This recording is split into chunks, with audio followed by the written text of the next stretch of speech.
The leader of the gang was President Obama, Barack Hussein Obama. Have you heard of him? And except for the fact that he gets shielded by the press for his entire life, that's the one they look. He's guilty. It's not a question. You know, I like to say, let's give it time. It's there. He's guilty. This was treason. This was every word you can think of. They tried to steal the election. Look, it's a big deal. It's gone into big deal mode, for lack of a better way to put it. It's one thing for me to sit here and rant about Obama weaponizing the intelligence community. The President of the United States of America is saying the word treason.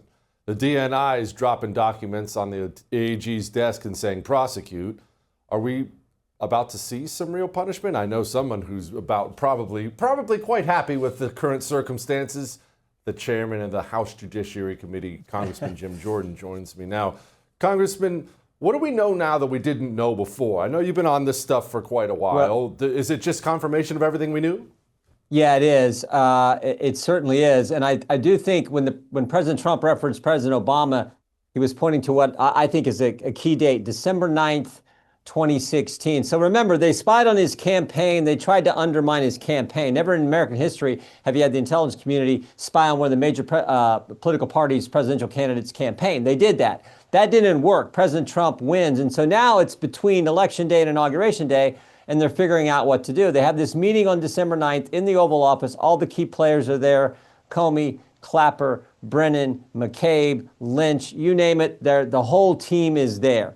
And it's at this meeting where it looks like President Obama decided we're not going to accept the intelligence community assessment that President Trump and Russia had no collusion, that the Russians didn't interfere with the election. We're not going to accept that. We're going to hold that. And they plot their strategy. And then over the next 30 days, they set about trying to trap and undermine President Trump's administration. And so you fast forward to January 3rd, 2017, Chuck Schumer does an interview. I think it was on Meet the Press. He does an interview and he says, if you mess with the intelligence community, referring to President Trump, if you mess with the intelligence community, they have 6 ways from Sunday to get back at you.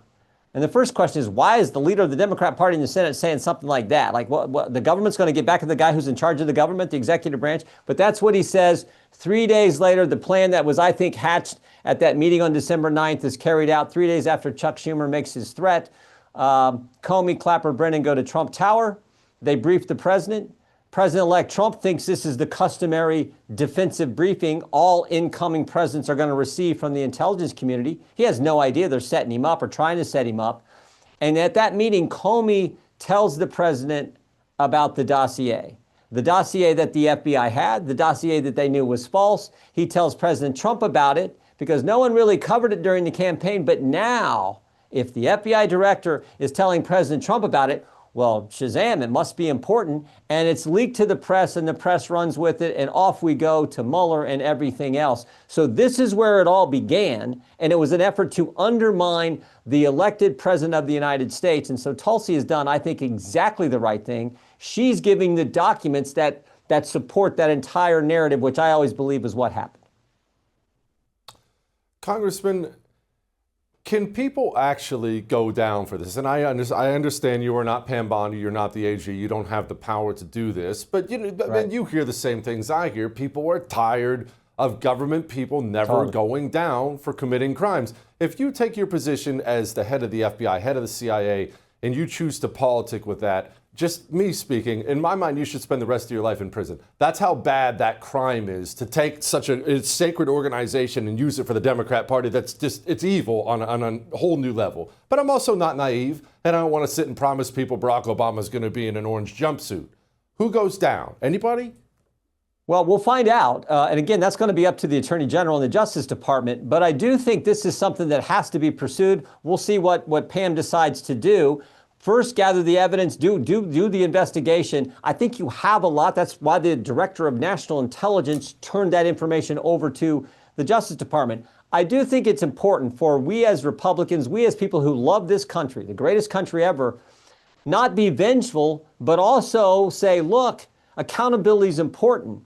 And I do think what I just described, I believe that happened just as sure as I'm talking to you, Jesse. What I described is wrong as wrong could be. And so I am all for the Justice Department using every means they can to go after these people, and within the law, within what's fair, what's the right thing to do. But I do think they should do it. Now, there's a statute of limitations issue we'll have to deal with. Is it a conspiracy charge? Is it a lying to Congress? There's lots of things. But I do think it should be pursued to the fullest extent. That wasn't the only Get Trump hoax. We have Jack Smith. Honestly, Jack Smith is all but forgotten about now because that whole thing failed. But from what I understand, you guys might be poking around in that, are you? Yeah, we're talking to some of the people who were part of his team. We're bringing them in, and we may even get to Jack Smith. We've got everything on the table because you're right. It all started back with what we were just describing back in 2016 and 2017, but it continued with Mueller, then with impeachment, then with the 51 intel. You know, it's funny. It's the same group of people. Clapper and Brennan were on that 51 intelligence officials who signed that letter and impacted the 2020 election, and then moved through. Then it's the January 6th committee going after President Trump. And then in 2022, right after the midterms, President Trump announces he's running for president. And what happens? Jack Smith, Fonnie Willis, Alvin Bragg, they all start going after him. But Jack Smith was the serious one. So we're talking to some of the prosecutors who were part of his team, bringing them in, getting answers to questions that we think are important. And so we had Mr. Windham in. We're bringing him back in under a subpoena because he didn't really answer all the questions that we think are important. So we'll continue to dig there. But it's all part of this weaponization of government that started with the Obama White House when President Trump was running and then when President Trump won, and it's continued ever since. Yet another scandal that looms out there is the Hunter Biden stuff. Now, I don't expect people to care about Hunter Biden personally, kind of just a disaster of a human being, so that's not what I'm talking about at all. But the arrangements look bad. They look corrupt. It's not just the Burisma stuff, the David Weiss investigation. It looks like Hunter Biden was guarded and protected by forces of government in ways that were wrong, illegal. I don't know. What do you think? Well, it sure looks that way. And you don't have to get into the details. Just look at what happened. David Weiss puts together the sweetheart deal. They take it to the court, and the court says, have you ever put a deal like this together before? And the prosecutors for David Weiss say, no, Your Honor, we haven't. She says, I've never seen anything like this myself. And they throw the sweetheart deal out. And then and only then does David Weiss go to the Attorney General and say, now I need a special counsel, which meant the investigation was going to continue. We couldn't get answers all during that time when when Biden was still president and he was still planning to run for office. So I think that was all political. And he got a special deal from the get-go, clear back to when. I mean, he got a special deal when he gets put on the board of Burisma with, in his own words, with no qualifications, and gets paid like $1 million a year to show up at a couple board meetings. So yeah, I think he got special treatment the entire way through, and now he's out giving interviews and saying all kinds of swear words and criticizing Republicans. And I think he even said, if I were president, I would do X, Y, and Z. And the good news is I don't think he's ever going to be president. I don't like his odds campaigning in Iowa.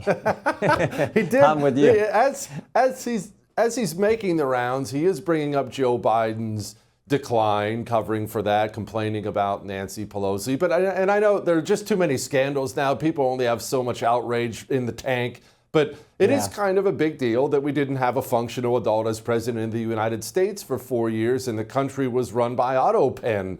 Can we do anything about that? I know they're all clamming up when you drag them in there. Yeah.